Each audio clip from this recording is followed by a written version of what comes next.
मुंबईतील सिद्धिविनायक मंदिराच्या प्रस्तावित कॉरिडॉर प्रकल्पामुळे बाधित होणाऱ्या नरदुल्ला टँक मैदानावरून आता नवा वाद उफाळून आला आहे। तर या मैदानावर प्रस्तावित असलेल्या पार्किंगच्या जागेला स्थानिकांनी विरोध दर्शवला। शिवसेना उद्धव बाळासाहेब ठाकरे पक्षानं मैदान वाचवण्यासाठी आंदोलनाची हाक दिली आहे आणि याच आंदोलनात स्थानिक आमदार महेश सावंत आणि नगरसेवक निशिकांत शिंदे यांच्यासह पक्षाचे अनेक महत्त्वाचे पदाधिकारी आणि कार्यकर्ते मोठ्या संख्येने सहभागी झाले।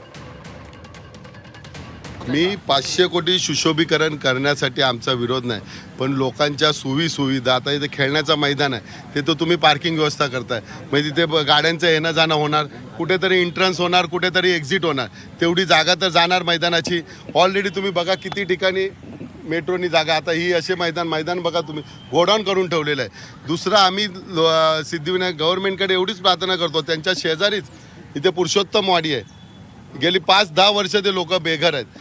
जर सिद्धिविनायक मंदिर लोकांना मदत करत असते, कुठे काय पूर आला, कुठे काय हे झालं, काय सगळ्या गोष्टीसाठी सिद्धिविनायक स्वतः पुढे जाते।